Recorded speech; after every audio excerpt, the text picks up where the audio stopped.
Hey everybody, how's it going? Figured I'd do another unboxing. These just showed up today.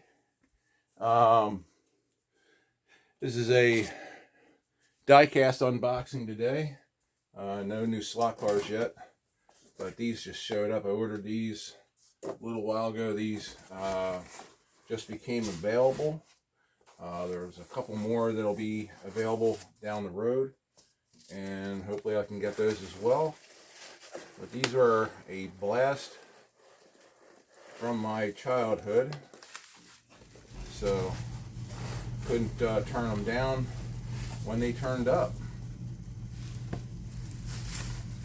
These are 1/43 scale Spark models. 6 different ones to start with.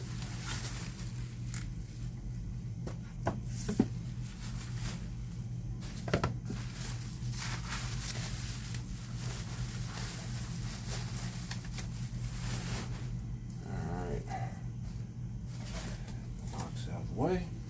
Alright, so like I said, these are made by Spark Model, and these are the Iroc Camaros, raced in the 74-75 season.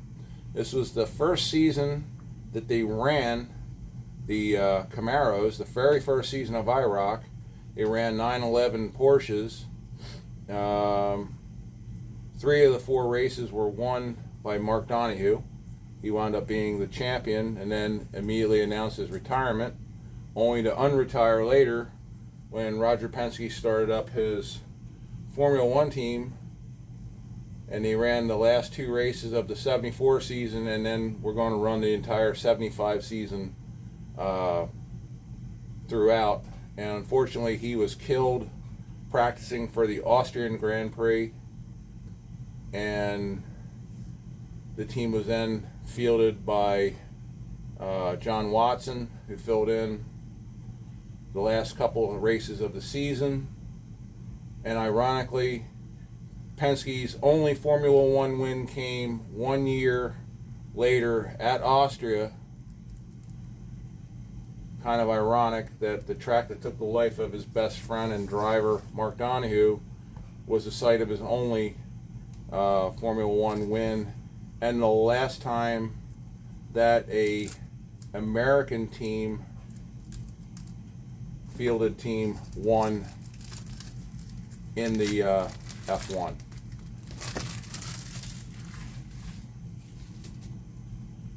So this one here is the Cale Yarborough car. It's like a aqua blue, almost not quite robin's egg blue. That's a little bit lighter blue. This is more of a turquoise color. Cale Yarborough drove, and this is number 101, I believe, of 300. Let me grab my glasses so I can actually read.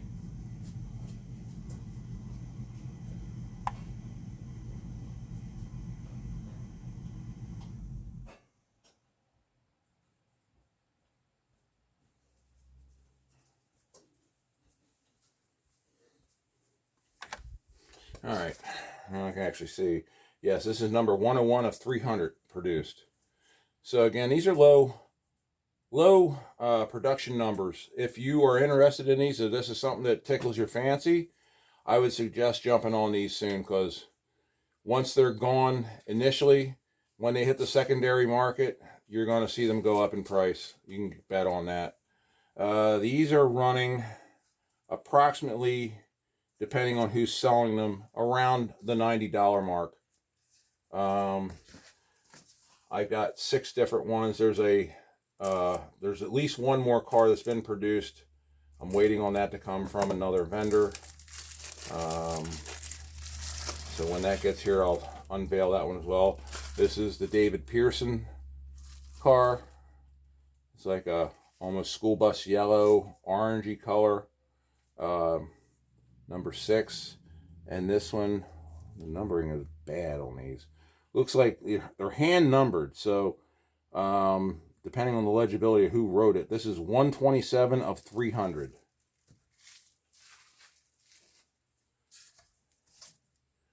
And the next one up here is a silver, number 9 of Emerson Fittipaldi, who was at the time the defending Formula One champion.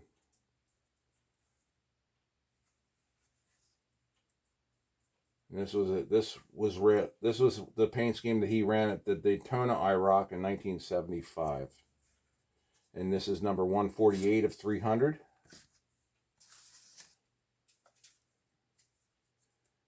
Okay. And this one here is chocolate brown, the number 10 of AJ Foyt.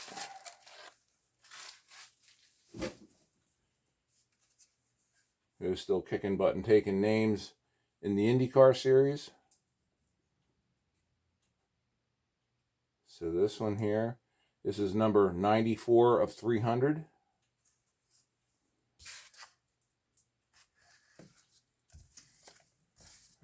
Okay.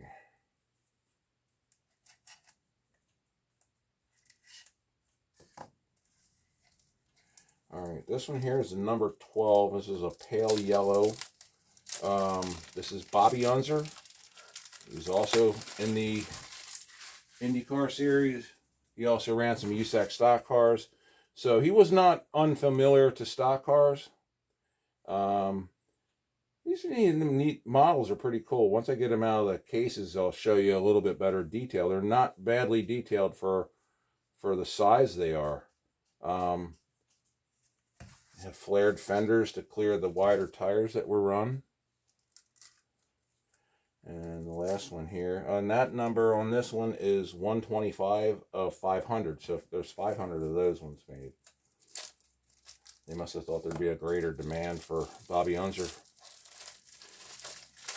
All right, and the red number 8 of Bobby Allison. And this was number 79 of 300. Now, I'll see if I can get these out of the case without destroying the outer cover. Not tight and really tight. All right. So, I don't know if it's so bad.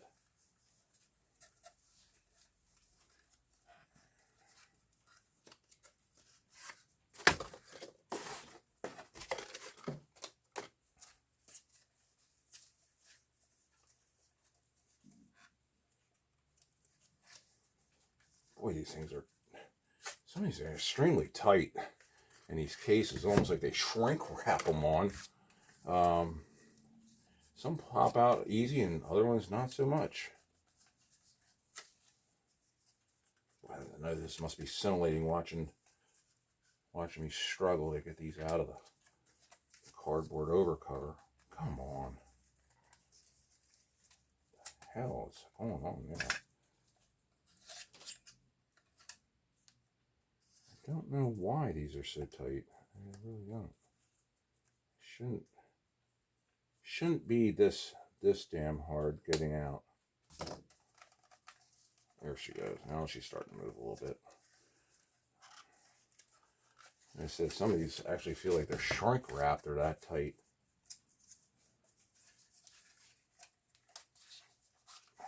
Okay. All right. And then there's a little seal you need to cut through both sides, and then the cover will come off, and we can take a closer look at these. So I managed to do this without cutting the hell out of myself.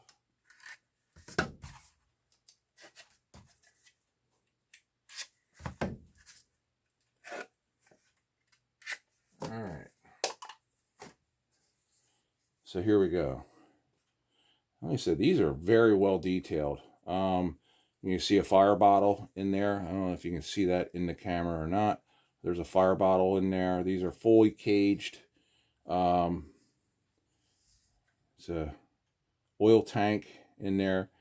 The first year of the Iroc, you can tell these ran mini light wheels, like road race wheels. In later years, they ran the steel NASCAR style rims, but this first year they ran the road race style wheels. It's got the driver's name on the bumper on a decal here. They're sponsored by Goodyear, Camaro. It's got the Union 76 mini light decals. There's a series of decals there. They're so small I can barely make out any of the detail on those. Again, these are pretty nice. If you look at the front, okay, they only have one headlight covered completely. The parking lights are open, and they look like they're done in some kind of metal etch. This one's been done for, they must say these are perforated, so they would have been used for cooling, probably brake duct cooling and the like. Probably also extra cooling for the engine or some other part inside the car. They get a window net, X-braced. And you hear my dogs are carrying on. Hey! Knock it off, you two nitwits. As bad as children sometimes. But yeah, these are cool. You can see where it's got the fender flares. And these are not molded in per se. It looks like these were just probably how it was on the real car, because, you know, let's face it, these cars are getting beat and banged around. They were going to spend a lot of time making them show quality, so these are probably either bonded on and never had the fenders blended in, or they were screwed fast. I don't know. There's no screws showing on these models, but I'm not sure what the real car had. It's very possible that they just zip screwed them right to the fenders, and that was just to give some extra width for the tire clearance. These bodies are pretty much, I'm not 100% sure with the cars back then, but stock cars were pretty much stock cars. They were stock bodies. These would have been about the same time frame, so they would have just taken a stock Camaro body in white and then put a roll cage inside it, wheel tubs, fuel cell, and then fabricated the air dam for the front. Looks like almost a factory rear spoiler on it. And that would have probably been how they would have raced them. But yeah, I always liked these cars. I grew up watching the Iroc series. I thought it was really, it was a pretty cool series, because it was truly a series that featured drivers from all disciplines. You had Can-Am drivers represented. You had NASCAR drivers represented. Formula One drivers. Indy cars. I mean, they had everybody, and they had the top guys too. I mean, there's Emerson Fittipaldi. He was a champion. You got Cale Yarborough. He was a champion. David Pearson. He was a champion. AJ Foyt, Indy 500 winner, champion. Bobby Allison, won all kinds of races, NASCAR champion later on in his career. Bobby Unser, another Indy 500 winner and champion in different disciplines. So this was a really, really cool series the way it was. It's a shame that it didn't continue. And early on, they ran 2 road course races and 2 oval races, which really then got to show the true skill of these drivers driving different disciplines. I mean, because you got a guy like, say for instance, Emerson Fittipaldi. He come from very light, nimble Formula One cars that ran only on road courses, and then you put him in a big, heavy-bodied stock car on an oval, and he could hold his own. You could take guys like a Cale Yarborough, who primarily drove on ovals in big, heavy stock cars, throw him in on a road course, and he could do okay. I mean, it was a competitive series, and the drivers seemed to enjoy it. The cars were all tested to be as equal as possible, and as I believe, the cars would be drawn through blind draws. So, in other words, the driver would reach in and pull a number out of a hat or a ball or whatever with a number on it. And that would be whatever car they'd be assigned for that race. So you couldn't just say, well, I want that car. That one's the fastest one. These cars were tested to be as equal and as close to being equal as possible in all ways. Of course, that's not going to happen with every single one, but they were as close to being identical cars as could possibly be done at the time. And the series showed it. They were very, very competitive. These guys didn't just go out and circulate and make circles. They actually raced the hell out of these cars. Some of these things came back rolled up in a ball because that's how hard they raced. I mean, it wasn't just a demonstration. These guys were competitors and they competed. And it was a fun era, and I hope that Spark does produce the rest of them. There should be 12 in total. They would run the first series of races, and then I believe for the final race, it was cut down. Some drivers wouldn't make the cut. But there should be more cars in this series. But these are 1/43rd scale. And like I said, this is fun. And they do make, I believe it's I think it's one of the Unser cars in 1/18th scale. So if that's something that you would want to have an 18th scale version of, that is out there. It is available. It's a fair price. I mean, you're looking at almost $200, I believe, for that car. But if it's something that's interests you, then I'd say go for it. Keep collecting. The more that we collect, the more that these manufacturers will make, and they'll get into deeper and deeper things that you may not have thought somebody might be interested in, and you'd be surprised that there's an actual market for it, and that people would really want to see those models made. There's a lot of models out there to be made. Everybody seems to have their favorite model or car that may or may not have been made into a diecast of some size. You might find some that aren't made in 18th scale, but are made in other smaller scales. There's a few cars that are even built into 1/12 or 1/8 scale. They are massive. You need a lot of space for those. What you doing, boy? And then here, you want to come up and say hi? Come here. Come on. Oh. This is my boy Bandit. You got all over your face. Good dust all over your face. Being ornery again? Say yes, I was one of the ones making noise. So say hi, everybody. Hi. There you go. But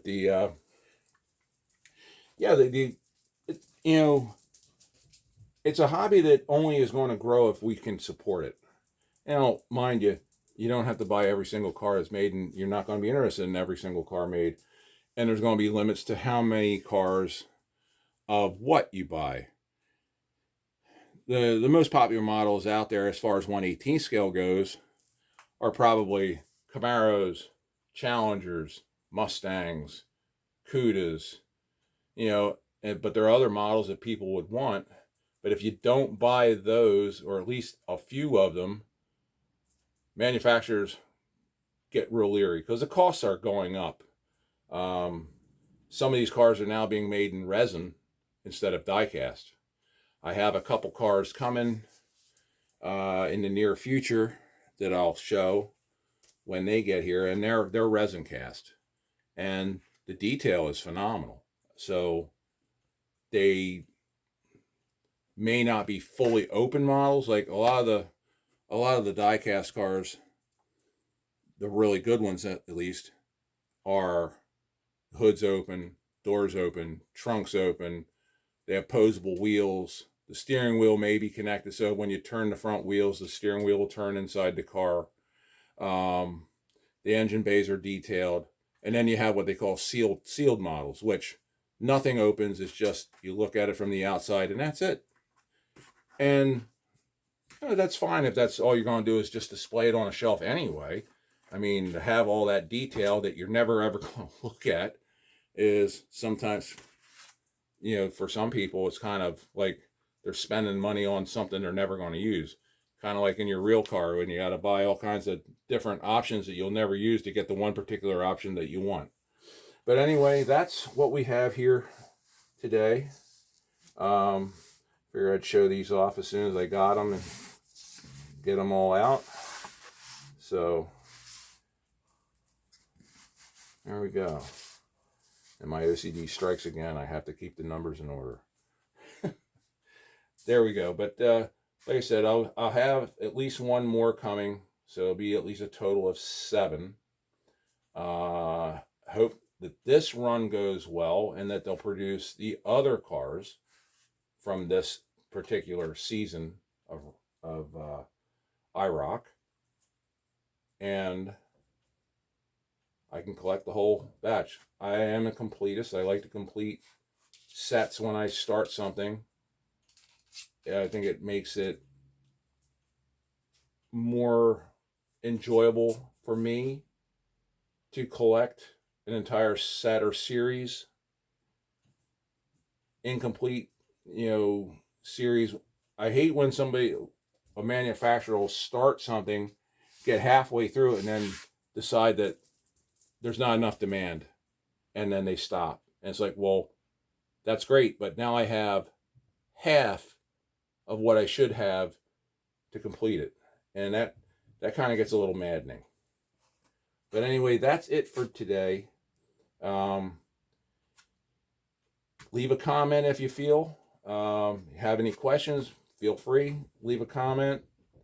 I'm hoping that my content is getting better. My presentation is getting better. Like I said, I am still learning all this. I'm not a pro. I'm never going to be a pro. But I wanted to show what I have so I can hopefully interest somebody else into saying, well, I'd like to get those, but I really don't know. This way you can make your own decisions up on whether you want to buy a particular product or not, and whether, somebody else that has it already is happy with it. These, like I said, have great detail for the size and the scale of these cars. So again, this is a good buy. I would say if you're interested in them, go ahead and go out and grab them. If it's not something that tickles your fancy, find something that does. But keep collecting. It keeps the hobby going. And hopefully we can interest younger guys and girls to get into the hobby and keep it going in the future. It's somewhat sad. It seems that some things are going to die out with certain generations as they time out. And it'll be a sad thing to see those hobbies and interests go with them. But anyway, like I said, that's it for this one. Have a good one and keep collecting, guys. See ya.